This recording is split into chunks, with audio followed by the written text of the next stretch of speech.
Chapter 1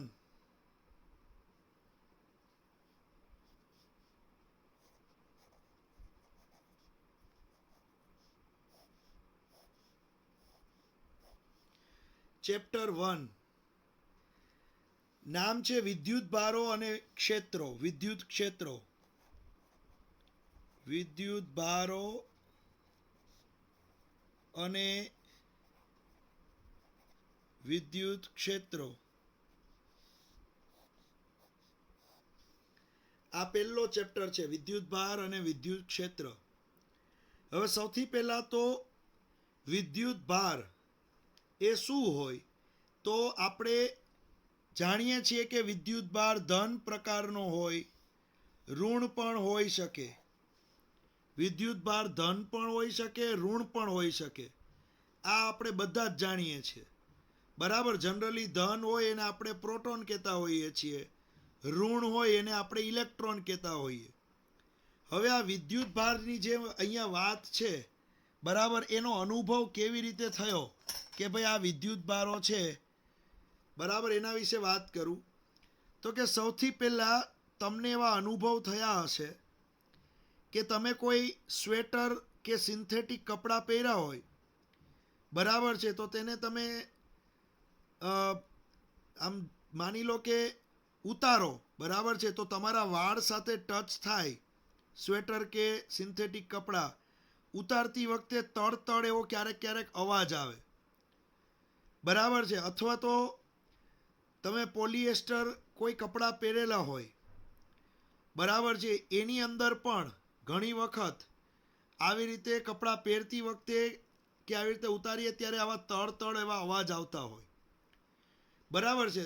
અથવા તો મચ્છરદાની છે, બરાબર, મચ્છરદાનીમાં તમે અંદરની સાઈડ તમારા વાળ ઘસાય તો અંધારું હોય અને તમારા વાળ આવી રીતે મચ્છરદાની સાથે ક્યારેક ઘસાય તો પણ એવા તિખારા થાય અથવા તડ અવાજ આવે, બરાબર. એવી જ રીતે માની લો કે તમે પ્લાસ્ટિકની કોઈ ચેરમાં પગ ઉપર રાખીને બેઠા હોય, પ્લાસ્ટિકની ચેરમાં પગ ઉપર રાખીને બેઠા હોય અને પાછળથી કોઈ સ્વેટર કે એવું કંઈ લઈ અને તમને ઉપરથી નીચે સુધી આવી રીતે આમ પાછળથી ઝાપટે, બરાબર છે, સ્વેટર કે એવું કોઈ કપડું લઈને, પછી તમે પગ ઉપર રાખીને બેઠા છો અને તમે કોઈ બીજા માણસને ટચ કરો, બહાર ઊભેલો માણસ હોય, જમીન પર ઊભેલો માણસ, એને તમે ટચ કરો તો તમારો હાથ અને એના હાથ ઉપર બે જ્યારે ટચ થાય ત્યારે તણખો થાય, બરાબર. અથવા તો કારમાંથી તમે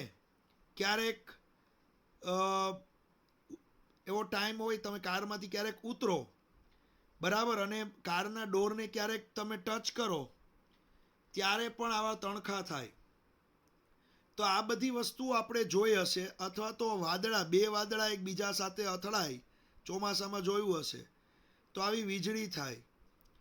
તો ભાઈ આવું કેવી રીતે થાય, આપણો પહેલો પ્રશ્ન. આવું જે બધી ઘટનાઓ આપણે જોઈ હશે કે આવું થાય કેવી રીતે, તો બહુ સિમ્પલ એક વસ્તુ હું તમને કહું કે માની લો કે પ્લાસ્ટિકની કોઈ સ્કેલ લેવાની, પ્લાસ્ટિકની ફૂટપટ્ટી,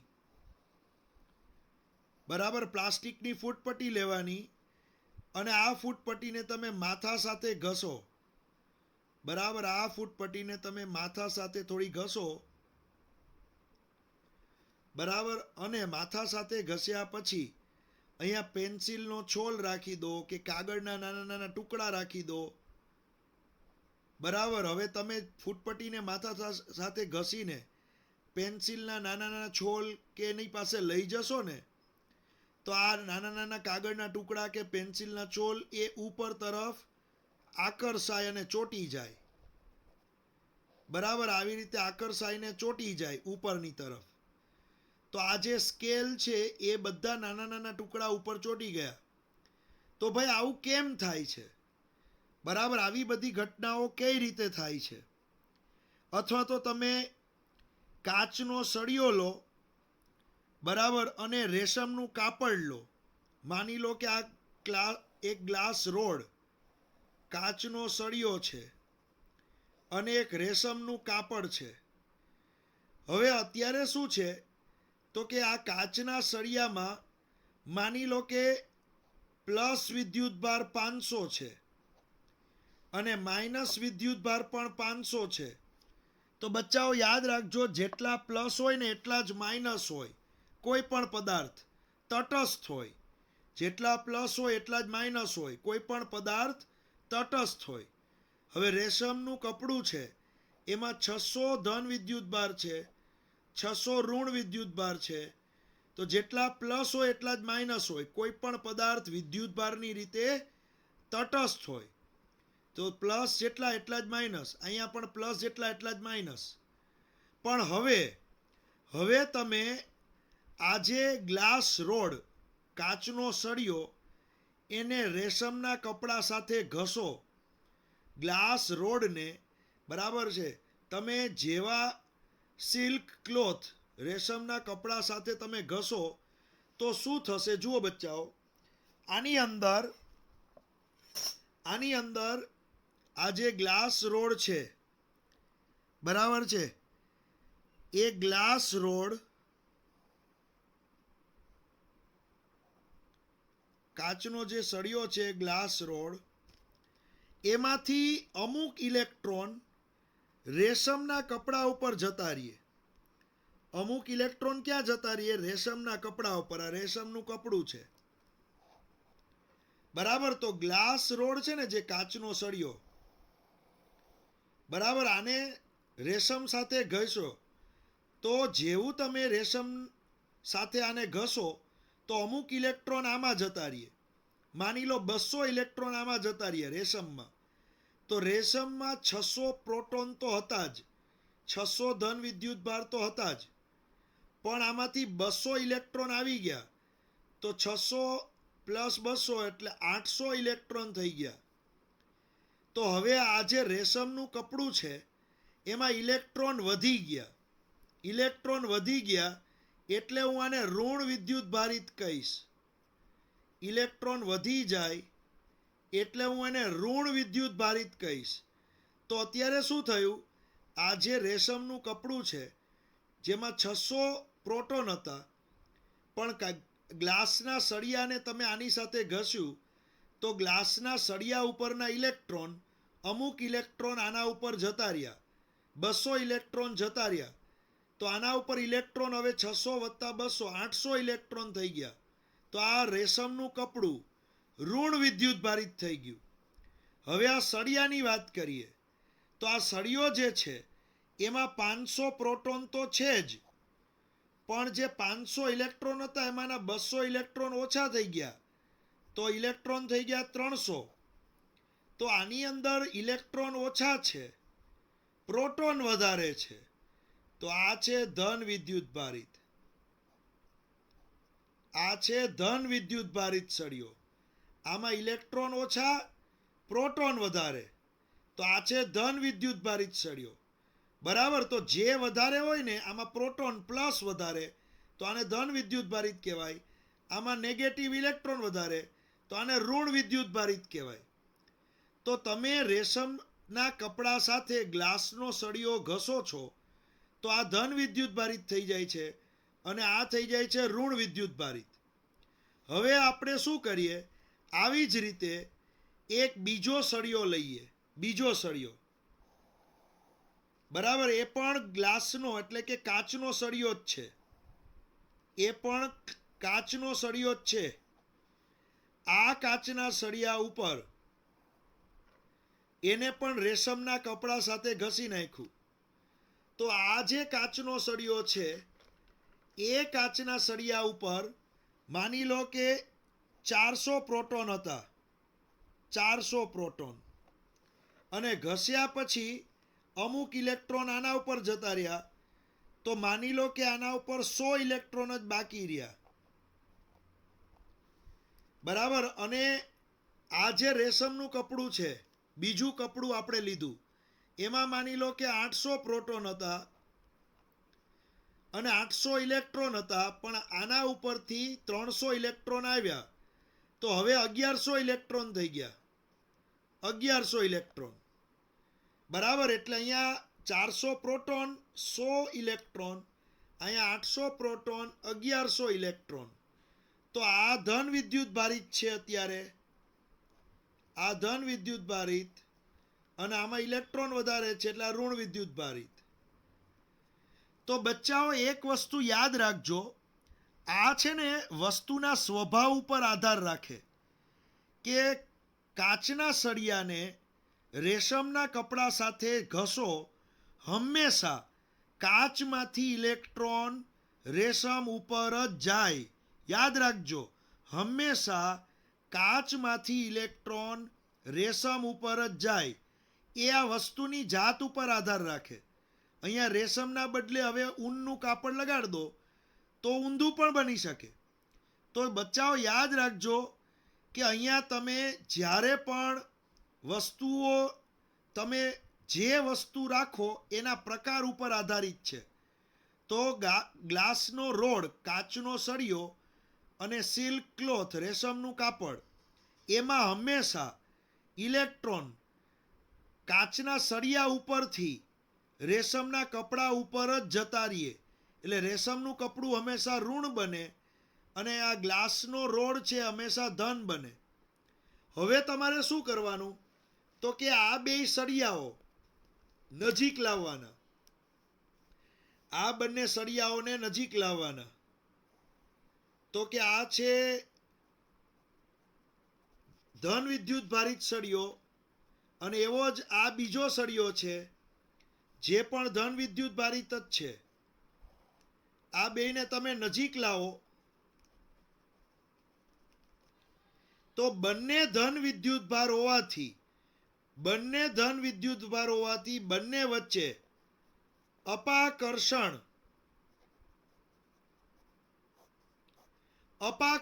થાય. બંને વચ્ચે અપાકર્ષણ થાય, બંને એકબીજાથી દૂર ભાગે. બે સળિયાઓને તમે નજીક લાવો ને બચ્ચાઓ, બે સળિયાઓ ધન વિદ્યુત ભારિત નજીક લાવો ને તો એ નજીક આવે જ નહીં. તમારે જોર લગાડીને નજીક લઈ આવવા પડશે. બાકી આને જેવા મૂકી દેશો તો તરત જ દૂર જતા રહેશે. કેમ કે ધન અને ધન બે વચ્ચે અપાકર્ષણ થાય. અને એવી જ રીતે ઋણ અને ઋણ, આ બે કપડાં છે જે રેશમના કપડાઓ, તમે અહીંયા જોઈ શકો કે અહીંયા જે આ રેશમના કપડાઓ છે એ બંને કપડાઓને તમે નજીક લાવશો. આ પણ ઋણ કપડું છે, ઋણ વિદ્યુત ભારિત, અને બીજું જે કપડું છે એ પણ ઋણ વિદ્યુત ભારિત છે. તો બંને કપડાઓને નજીક લાવો તો એમના વચ્ચે પણ અપાકર્ષણ જ થાય. એનો મીનિંગ કે સમાન વિદ્યુત ભાર હોય, સમાન વિદ્યુત ભાર, ધન અને ધન સમાન અપાકર્ષણ, ઋણ અને ઋણ સમાન અપાકર્ષણ. તો સમાન વિદ્યુત ભારો વચ્ચે અપાકર્ષણ થાય. આ વસ્તુ મગજમાં ક્લિયર રાખજો બચ્ચાઓ. સમાન વિદ્યુત ભાર વચ્ચે અપાકર્ષણ થાય. પણ વિરુદ્ધ વિદ્યુત ભારો હોય, વિરુદ્ધ વિદ્યુત ભારો, વિરુદ્ધ વિદ્યુત ભાર, એના વચ્ચે આકર્ષણ થાય. માની લો કે એક ગોળો છે, એના ઉપર ધન વિદ્યુત ભાર છે. એક ગોળો છે જેના ઉપર ધન વિદ્યુત ભાર, પ્રોટોન રાખેલા છે. બીજો એક ગોળો છે જેના ઉપર ઇલેક્ટ્રોન રાખેલા છે. તો ધન વિદ્યુત ભાર અને ઋણ વિદ્યુત ભાર બે વિરુદ્ધ કહેવાય. તો આ બંને વિદ્યુત ભાર વચ્ચે આકર્ષણ થાય એટલે બંને ગોળાઓ એકબીજાની નજીક ખેંચાઈને આવી જાય. બંને ગોળાઓ એકબીજાની નજીક ખેંચાઈને આવી જાય તો આને કહેવાય આકર્ષણ. તો આ છે બચ્ચાઓ ધન વિદ્યુત ભારિત ગોળો, આ છે ઋણ વિદ્યુત ભારિત ગોળો. બંને વિદ્યુત ભારને એકબીજાની નજીક લાવો તો આકર્ષણ થાય, એકબીજાની નજીક ખેંચાઈને આવી જાય. બરાબર, આ છે બંને વિરુદ્ધ વિદ્યુત ભારો. તો આવી રીતે કોના વચ્ચે આકર્ષણ થાય, કોના વચ્ચે અપાકર્ષણ થાય, આપણે એનો બેઝિક ખ્યાલ અહીંયા લઈ લીધો. બરાબર છે, બેઝિક કોન્સેપ્ટ.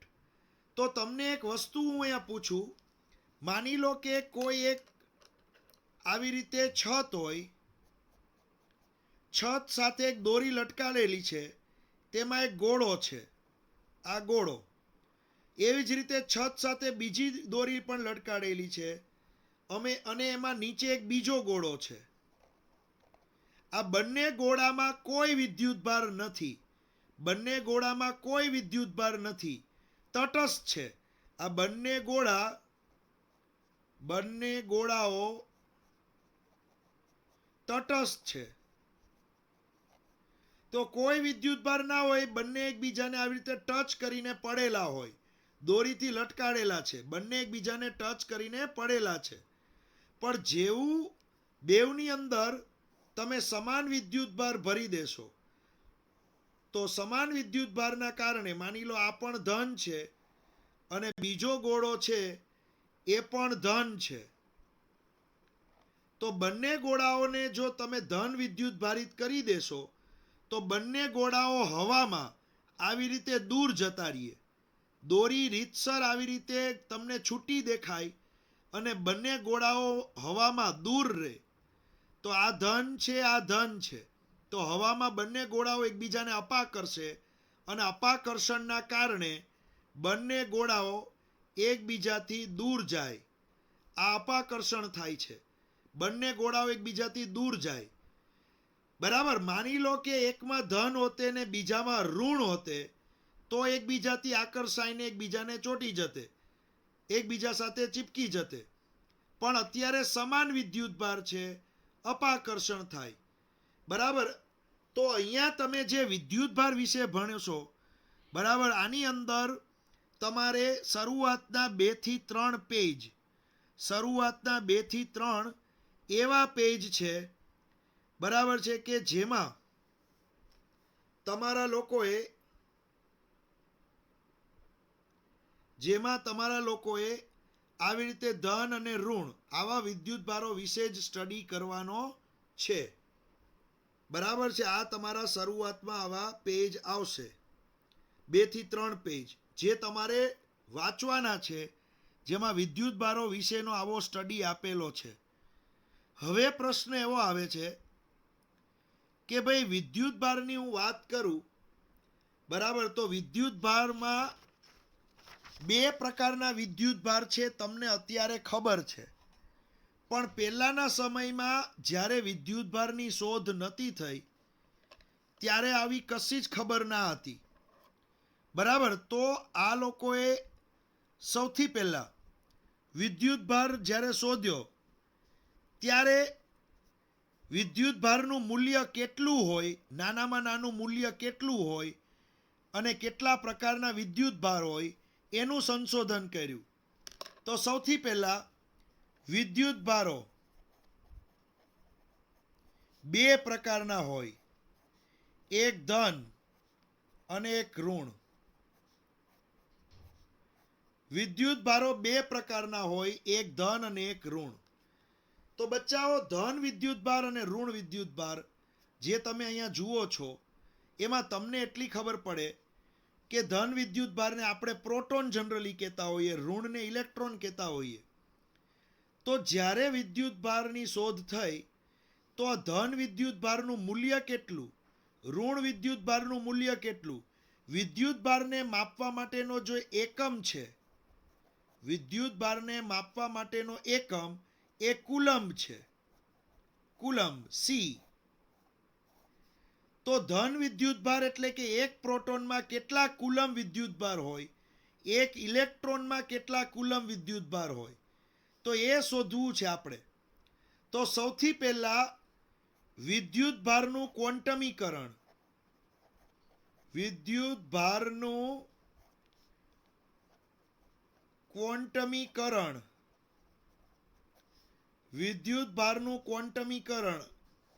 એનો મિનિંગ નાનામાં નાનો વિદ્યુતભાર શોધવાની પ્રક્રિયા.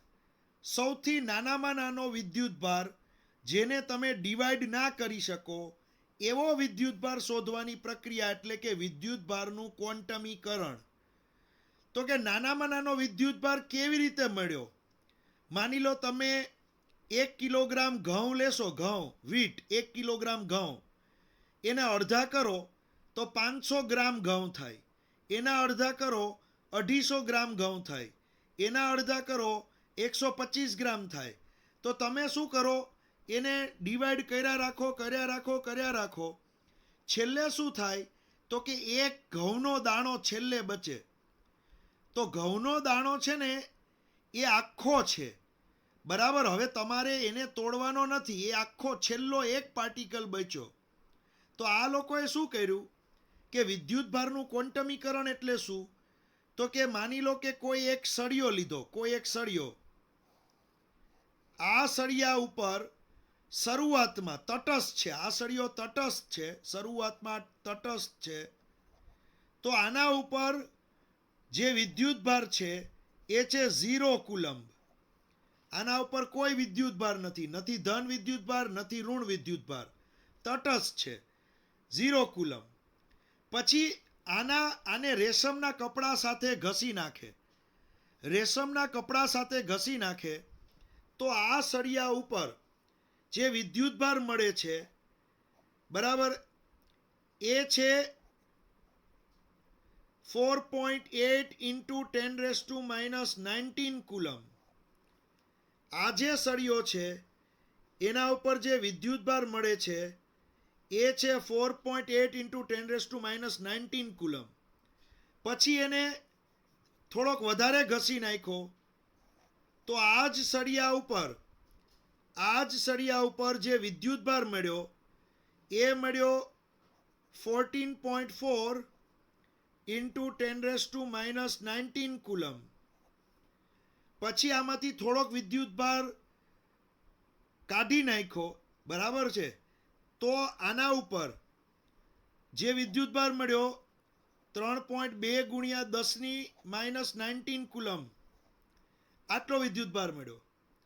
પછી થોડોક વિદ્યુતભાર એડ કર્યો, હજુ વધારે એડ કર્યો, તો આના ઉપર જે તમને વિદ્યુતભાર મળે છે એ 16 ગુણ્યા 10⁻⁻19 કુલમ.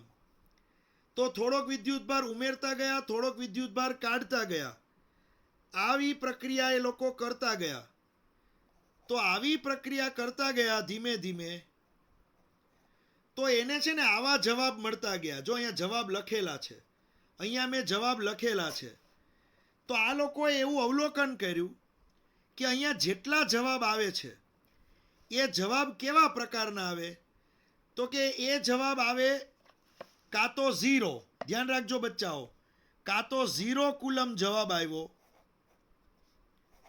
કાં તો જવાબ આવ્યો 1.6 into 10⁻⁻19 કુલમ, આટલો જવાબ આવ્યો, કાં તો અહીંયા જવાબ આવ્યો 3.2 into 10⁻⁻19 કુલમ, આટલો જવાબ આવ્યો, કાં તો પછી જવાબ આવ્યો 4.8 into 10⁻⁻19 કુલમ, બરાબર છે.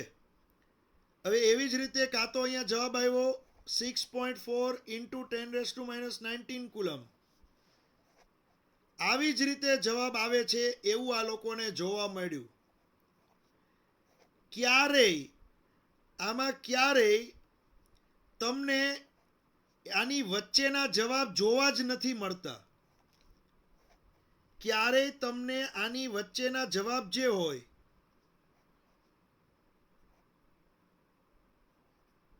એ જોવા જ નહીં મળે.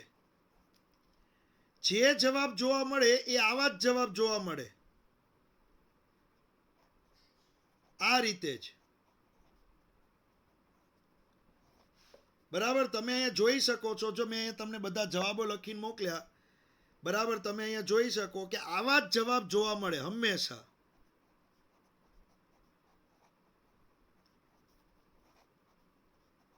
તો અહીંયા તમને એટલી ખબર પડી જશે કે અહીંયા હું જે લખું છું ને એ 16 નું 1.6 નું ટેબલ લખું છું.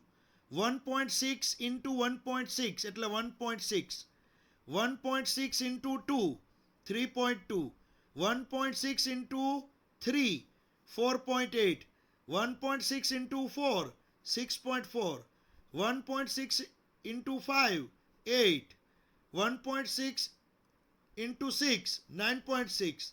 તો આ તો 1.6 નું આખું ટેબલ લખું છું. તો આ લોકોને એવી ખબર પડી ગઈ કે કાં તો 0 જવાબ હોય અને કાં તો પછી આટલો હોય અને કાં તો પછી આટલો હોય, તો 0 અને 1.6 ની વચ્ચે ક્યારેય જવાબ જ નથી આવતો. એમ 1.6 અને 3.2 ની વચ્ચે ક્યારેય જવાબ જ નથી આવતો. એમ 3.2 અને 4.8 એની વચ્ચેનો ક્યારેય જવાબ જ જોયો નહીં. તો એનો મિનિંગ એવો કે એક ઇલેક્ટ્રોન હોય ને, એક ઇલેક્ટ્રોન, તો એક ઇલેક્ટ્રોન હોય, માની લો કે આ સળિયા ઉપર એક ઇલેક્ટ્રોન છે અથવા તો એક પ્રોટોન છે, તો આ સળિયા ઉપર એક પ્રોટોન હોય તો 1.6 ઇન્ટુ 10⁻⁻19 જવાબ આવે. બરાબર, જેને આ લોકોએ સ્મોલ ઈ કહી દીધું. આ જે ડિજિટ લખેલો છે ને, આ ડિજિટ, એને સ્મોલ ઈ કહી દીધું, સ્મોલ ઈ. એક પ્રોટોનનો વિદ્યુત ભાર સ્મોલ ઈ બરાબર 1.6 ઇન્ટુ 10⁻⁻19 હોય, તો એક પ્રોટોન હોય તો 1 ગુણ્યા ઈ, એક પ્રોટોન હોય તો 1 ગુણ્યા ઈ એટલે 1.6 ઇન્ટુ 1 એટલે 1.6 ઇન્ટુ 10⁻⁻19 કુલમ. આટલો વિદ્યુતભાર આ સળિયા ઉપર હોય. બે પ્રોટોન હોય તો 2 ઇન્ટુ ઈ એટલે 1.6 ઇન્ટુ 10⁻⁻19 કુલમ. 3 પ્રોટોન હોય તો 3 ઇન્ટુ ઈ એટલે અહીંયા થાય 3.2, સોરી, બે પ્રોટોન એટલે 3.2. બે પ્રોટોન હોય તો 1.6 ઇન્ટુ 2 એટલે 3.2 ઇન્ટુ 10⁻⁻19. હવે 3 પ્રોટોન હોય તો 4.8 ઇન્ટુ 10⁻⁻19 કુલમ. તો બચ્ચાઓ n પ્રોટોન હોય, n પ્રોટોન, તો n ગુણ્યા ઈ કરવાનું, તો તમને શું મળી જાય? ટોટલ વિદ્યુતભાર, કુલ વિદ્યુતભાર મળી જાય, કુલ વિદ્યુતભાર. તો તમને કોઈ પૂછે કે ભાઈ કુલ વિદ્યુતભારનું સૂત્ર, કુલ વિદ્યુતભાર સળિયા ઉપરનો કુલ વિદ્યુતભાર Q બરાબર NE, Q બરાબર NE, કોની? Q બરાબર NE, યાદ રાખજો, Q બરાબર NE. n એટલે વિદ્યુતભારની સંખ્યા, વિદ્યુતભારની સંખ્યા, અને ઈ શું છે? ઈ એક પ્રોટોનનો વિદ્યુતભાર 1.6 ઇન્ટુ 10⁻⁻19 કુલમ. એક પ્રોટોનનો વિદ્યુતભાર આટલો જોવા મળ્યો. બરાબર છે, તો ત્યારથી ખબર પડી ગઈ કે આનાથી નાનો જવાબ આવતો જ નથી. એક પ્રોટોન એટલે આટલો વિદ્યુતભાર. હવે એક પ્રોટોનને આપણે ડિવાઈડ કરી શકીએ નહીં, એટલે એક પ્રોટોનનો વિદ્યુતભાર આટલો છે. હવે ઇલેક્ટ્રોનનો વિદ્યુતભાર કોઈ પૂછે ને, ઇલેક્ટ્રોનનો વિદ્યુતભાર, તો એ આટલો જ હોય પણ માઇનસ હોય. તો ઇલેક્ટ્રોનનો વિદ્યુતભાર -1.6 ઇન્ટુ 10⁻⁻19 કુલમ. આ ઇલેક્ટ્રોનનો વિદ્યુતભાર છે. તો પ્રોટોનનો વિદ્યુતભાર +1.6 ઇન્ટુ 10⁻⁻19 કુલમ. ઇલેક્ટ્રોનનો વિદ્યુતભાર -1.6 ઇન્ટુ 10⁻⁻19 કુલમ. આ પ્લસ છે, આ માઇનસ છે. તો એક રીતે જોવા જાઓ બેયના ડિજિટ સરખા જ છે, ખાલી ધન અને ઋણ લખવું પડે. પ્રોટોનનું ધન, ઇલેક્ટ્રોનનું માઇનસ. બરાબર. તો હવે તમને હું એક ક્વેશ્ચન પૂછું કે ભાઈ આ સળિયા ઉપર 105 પ્રોટોન હોય, આ સળિયા ઉપર 105 પ્રોટોન હોય, બરાબર. તો એનની બદલે 105 લખવાના, અને ઈની કિંમત તો ભાઈ ફિક્સ જ છે, ઈની કિંમત ફિક્સ જ છે. તો પ્રોટોન હોય તો ધન ઈ, ઇલેક્ટ્રોન હોય તો ઋણ ઈ. તો અહીંયા તમે નાનામાં નાનો વિદ્યુતભાર એટલે એક પ્રોટોનનો વિદ્યુતભાર તમે શોધી કાઢો. બરાબર. અને નાનામાં નાનો નેગેટિવ એટલે એક ઇલેક્ટ્રોનનો વિદ્યુતભાર, એ પણ તમે શોધી કાઢ્યું. તો નાનામાં નાની વસ્તુ તમે શોધી કાઢી.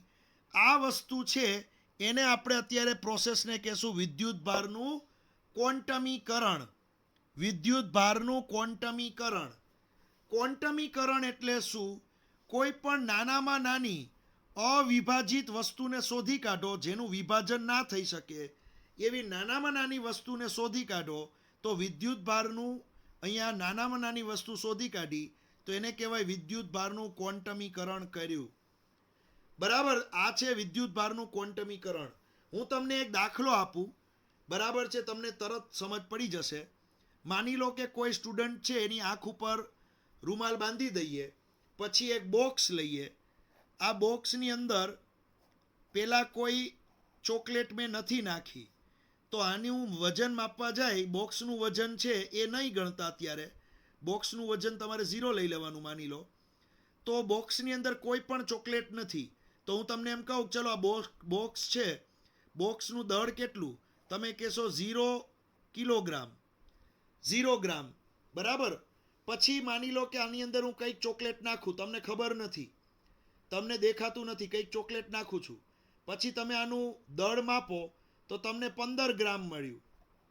પછી કંઈક ચોકલેટ મેં કાઢી નાખી, 10 ગ્રામ મળ્યું. પછી કોઈ ચોકલેટ એડ કરી, 20 ગ્રામ મળ્યું. પછી કંઈક ચોકલેટ કાઢી નાખી, 5 ગ્રામ મળ્યું. પછી કંઈક ચોકલેટ એડ કરી, 25 ગ્રામ મળ્યું. તો આવી હજારો વખત પ્રયોગો કરીશ તો તમને જે જવાબ મળશે એ 0 ગ્રામ, 5 ગ્રામ, 10 ગ્રામ, 15 ગ્રામ, 20 ગ્રામ, 25 ગ્રામ આવા જ જવાબ મળશે. તો હું છેલ્લે એવું પૂછું કે બચ્ચાઓ આમાં એક ચોકલેટનું કેટલું હશે દળ?